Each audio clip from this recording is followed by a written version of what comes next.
नमस्कार। यदि आप बिहार सामाजिक सुरक्षा पेंशन योजना से जुड़े हैं, वृद्ध, विधवा या दिव्यांग पेंशन में से किसी भी पेंशन योजना का लाभ लेते हैं तो आपके लिए बहुत ही बड़ा खुशखबरी निकल करके आ चुका है। मुख्यमंत्री सम्राट चौधरी ने ऑफिशियली आप सभी का जून महीने का पेंशन राशि रिलीज करना स्टार्ट कर दिया है। लाभार्थियों के खाते में पिछले 2-3 दिनों से 1100 की पेंशन राशि ट्रांसफर की जा रही है। अप्रैल और मई महीने की किस्त नहीं मिली है, ऐसा कुछ लाभार्थियों का कहना है। तो चलिए जानते हैं क्या अपडेट है, क्या सच्चाई है। 94 लाख लाभार्थियों को अप्रैल और मई महीने की राशि मिल चुकी है और बाकी लाभार्थियों को ये राशि क्यों नहीं मिली, सीधे जून महीने की राशि क्यों मिल रही है। जुलाई में अब 4400 रुपये तक पेंशन राशि किन्हें मिल सकता है, संबंधित अपडेट्स को जानेंगे। यदि चैनल पर पहली बार आए हैं, चैनल को सब्सक्राइब करके चैनल के साथ जरूर जुड़िएगा, क्योंकि इसी प्रकार से हम बिहार सामाजिक सुरक्षा पेंशन योजना से जुड़े अपडेट्स को समय समय पर लाते रहते हैं। देखिए, वर्ष 2026 बिहार की राजनीति और प्रशासन दोनों के लिए एक बड़ा बदलाव लेकर के आया।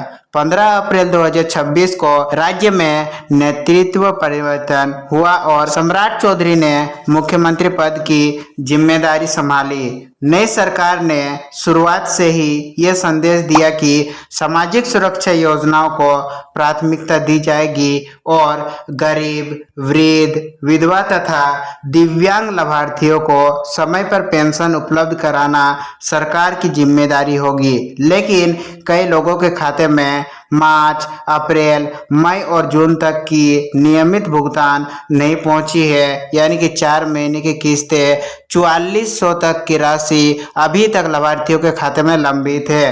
कई लाभार्थियों ने ब्लॉक कार्यालयों के चक्कर लगाए, कई लोगों ने बैंक में पूछताछ की, कई लोग सीएससी सेंटर पहुंचे, लेकिन उन्हें केवल एक ही जवाब मिला, अभी सिस्टम अपडेट नहीं हुआ है। क्या सरकार के पास फंड की कमी थी? इसी मुद्दे पर पूरे बिहार में सबसे ज्यादा चर्चा हुई। रिपोर्टों और सार्वजनिक बयानों के अनुसार यदि देखा जाए तो 2026 की शुरुआत में राज्य सरकार पर वित्तीय दबाव काफी बढ़ गया था। इसी दौरान ये जानकारी भी सामने आई कि राज्य सरकार ने वित्तीय प्रबंधन के लिए भारतीय रिजर्व बैंक यानी कि आरबीआई से 12,000 करोड़ के विशेष ऋण की व्यवस्था की। उपलब्ध जानकारी के अनुसार इस राशि को चरणबद्ध तरीके से जारी किया जाना था। पहली किस्त लगभग 4,000 करोड़ और शेष राशि बाद के चरणों में मिलने की बात सामने आई। इसके बाद ये दावा किया गया कि जून के अंत तक सरकार के पास आवश्यक तरलता उपलब्ध हो गई और सामाजिक सुरक्षा योजनाओं के भुगतान की प्रक्रिया आगे बढ़ाई जा चुकी है या तो बढ़ाई गई है। यानी शुरुआती समस्या फंड की उपलब्धता को लेकर की थी, लेकिन बाद में चर्चा तकनीकी अड़चनों की ओर ज्यादा केंद्रित हो गई। अब सबसे बड़ा सवाल, अगर फंड की व्यवस्था हो गई तो फिर लाखों लोगों के खाते में पैसा क्यों नहीं पहुंचा है? अब तक लाखों लाभार्थी इंतजार क्यों कर रहे हैं उनका लंबित राशि का? यहीं से शुरू होती है इस पूरे मामले की सबसे महत्वपूर्ण कड़ी, ई लाभार्थी पोर्टल, डीबीटी सिस्टम और तकनीकी बाधाओं की कहानी। 94 लाख लोगों को भुगतान, लेकिन बाकी लोगों का क्या हुआ? उपलब्ध सरकारी जानकारी और सार्वजनिक बयानों के अनुसार हाल के भुगतान चक्र में लगभग 94 लाख सामाजिक सुरक्षा पेंशन लाभार्थियों के लिए भुगतान प्रक्रिया आगे बढ़ाई गई, लेकिन इससे पहले उपलब्ध आंकड़ों में कुल लाभार्थियों की संख्या लगभग 1 करोड़ 9 लाख बताई जाती रही है। बाकी लाखों लाभार्थी कहाँ गए? क्या उनका नाम पेंशन सूची से हटा दिया गया या उनकी पेंशन हमेशा के लिए बंद कर दी गई है, या फिर कोई तकनीकी समस्या सामने आई? फंड भेजा गया लेकिन खाते में नहीं पहुंचा।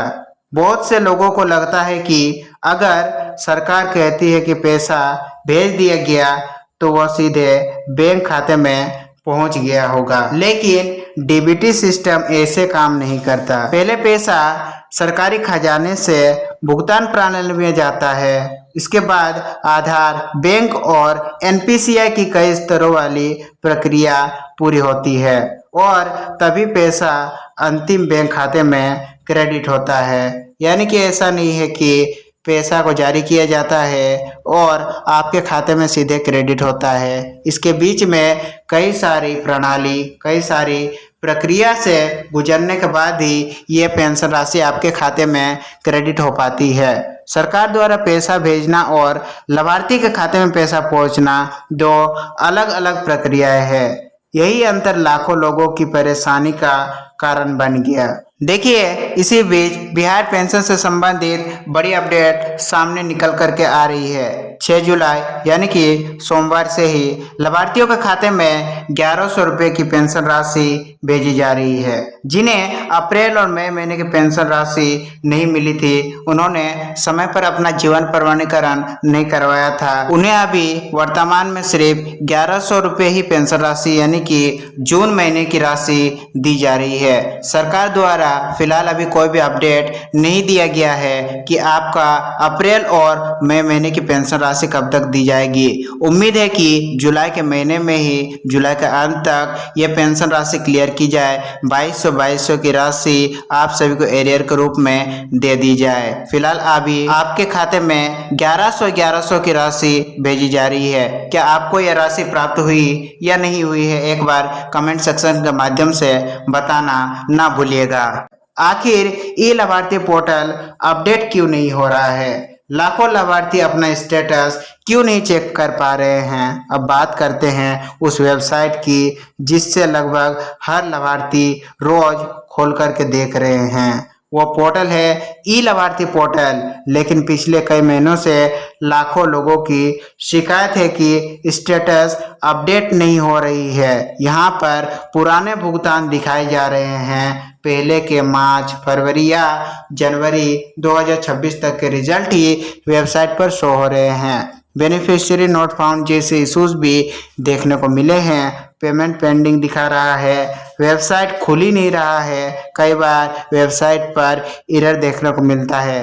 तो आखिर ऐसा क्यों हो रहा है? इसके कई कारण सामने आए हैं। पहला, सर्वर माइग्रेशन यानी कि सर्वर में बदलाव किया जा रहा है। आपने ई लाभार्थी पोर्टल में देखा होगा कि सर्वर को पूरी तरीके से बदला जा रहा है, अपडेट किया जा रहा है, सर्वर का विजुअल्स को चेंज किया जा रहा है, डिजाइनों को चेंज किया जा रहा है। इस वजह से आप सभी का स्टेटस, भुगतान स्थिति देखने को नहीं मिल रहा है। एपीआई फेलियर यानी कि लाभार्थी जब सीएससी सेंटर पर अपना जीवन प्रमाणीकरण करवाने जाते थे तो सीएससी संचालक द्वारा बताया जाता था कि एपीआई फेलियर इशू के कारण अभी जीवन प्रमाणीकरण नहीं हो पाएगा। यानी कि पहले सर्वर पर अपडेट किया जाता है और सीएससी सेंटर के सर्वर द्वारा पूरा डाटा को बिहार सरकार के मेन सर्वर पर भेजा जाता है। लेकिन बीच में तकनीकी समस्या आने के कारण प्रक्रिया वहीं पर रुक जाती है। पुश और पुल एरर यानी कि कई बार ब्लॉक से डिटेल्स को आगे पुश किया जाता है, आगे बढ़ाया जाता है, लेकिन तकनीकी समस्या आने की वजह से मेन सर्वर्स तक ये डाटा पहुंच नहीं पा रही है। इस वजह से सर्वर्स पर अभी डाटा को अपडेट नहीं किया जा सक रहा है। पोर्टल ज्यों का त्यों है। पिछले 3 से 4 महीने से पोर्टल अपडेट नहीं हुई है और ट्रैफिक ओवरलोड, जैसा कि आपने देखा होगा कि जब सरकार ने जीवन प्रमाणीकरण चालू किया था तो शुरुआती कुछ दिनों में ई लाभार्थी पोर्टल शुरू नहीं हो रहा था, चालू नहीं हो रहा था। इसका कारण है कि कई बार अचानक से काफ़ी ज़्यादा ही ट्रैफिक ई लाभार्थी पोर्टल पर आ जा रही थी। इस वजह से पोर्टल क्रैश हो रहा था और पोर्टल में कई सारी तकनीकी दिक्कतें आ चुकी है। जीवन प्रमाणीकरण कराने के बाद भी पैसा क्यों नहीं आया। कुछ लाभार्थी बता रहे थे कि हमने तो अपना जीवन प्रमाणीकरण सफलतापूर्वक करवा लिया है, तो फिर हमारे बैंक खाते में हमारा 1100 से लेकर के 4400 रुपये जितने भी महीने के बकाए है वो राशि क्यों नहीं आ पा रही है। कई लोगों ने समय पर फिंगरप्रिंट दिया, सीएससी में लाइफ सर्टिफिकेट बनवाया, रसीद भी मिल गई, फिर भी पैसा नहीं आया। आखिर ऐसा क्यों हो रहा है। कारण नंबर 1, पहला कारण बताया जा रहा है कि आधार लिंकिंग और एनपीसीआई मैपिंग में अंतर। लाभार्थी अक्सर समझते हैं कि हमने आधार को खाते से तो लिंक कर दिया है, फिर राशि हमारे खाते में क्रेडिट क्यों नहीं हो रही है। तो समझ लीजिए कि आधार लिंकिंग और एनपीसीआई मैपिंग दोनों अलग अलग बातें हैं। यदि आप आधार कार्ड को लिंक करते हैं तो आप फिंगर बायोमेट्रिक के माध्यम से अपना केवाईसी को भविष्य में कर पाते हैं। यदि आप पैसा भी निकालना चाहते हैं सीएससी सेंटर के माध्यम से तो अपना अंगूठे का निशान दे करके फिंगर बायोमेट्रिक के जरिए अपना पेंशन को बिना बैंक जाए ही निकाल पाते हैं। वही एनपीसीआई मैपिंग अलग है। यदि आपके खाते में एनपीसीआई मैपिंग चालू होता है यानी कि डीबीटी इनेबल रहता है और एनपीसीआई मैपिंग एक बार चालू हो जाता है तो आपके आधार नंबर के जरिए आपके बैंक खाते में ये राशि को ट्रांसफर किया जाता है। कारण नंबर 2 बताया जा रहा है कि नाम या जन्म तिथि में छोटा सा अंतर। कई बार ऐसा देखने को मिलता है कि स्पेलिंग के मिसमैच की वजह से भी पेंशन को रोका जाता है, डाटा वेरीफाई नहीं हो पाता है। कई बार लाभार्थी का आधार कार्ड पर कुछ और नाम रहता है, पेंशन फाइल पर कुछ और नाम रहता है और बैंक खाता में कुछ और नाम या अक्षर होने की वजह से पेंशन का भुगतान को रोका जाता है। कारण नंबर 3, निष्क्रिय बैंक खाता।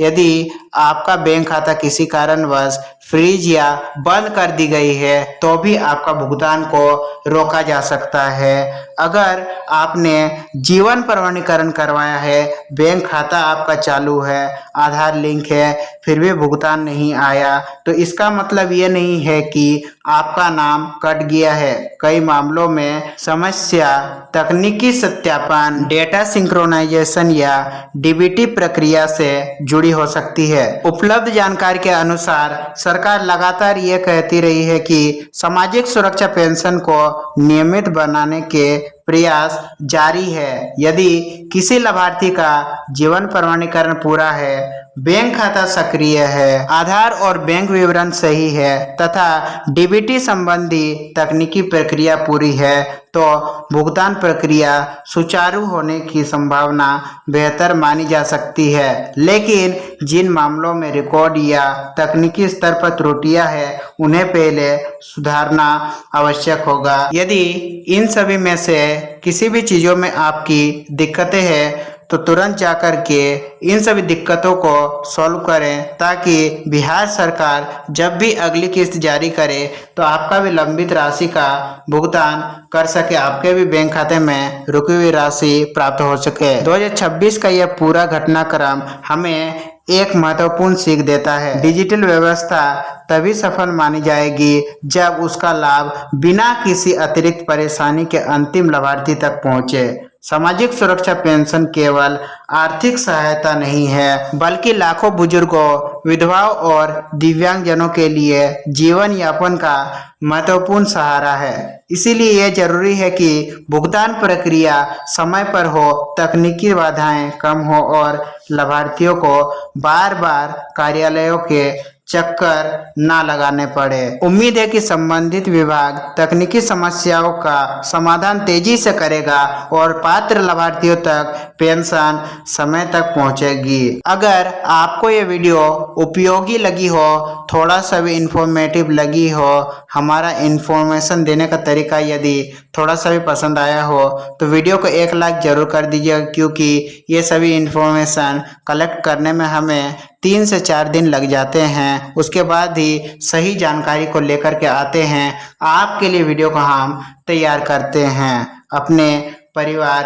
रिश्तेदारों और उन सभी लोगों के साथ शेयर करें जो बिहार सामाजिक सुरक्षा पेंशन योजना से जुड़े हैं। अगर आपके खाते में अभी तक पेंशन नहीं आई है तो नीचे कमेंट करके जरूर बताइए कि आप कौन सी पेंशन योजना के लाभार्थी है, वृद्धावस्था, विधवा या दिव्यांग पेंशन के।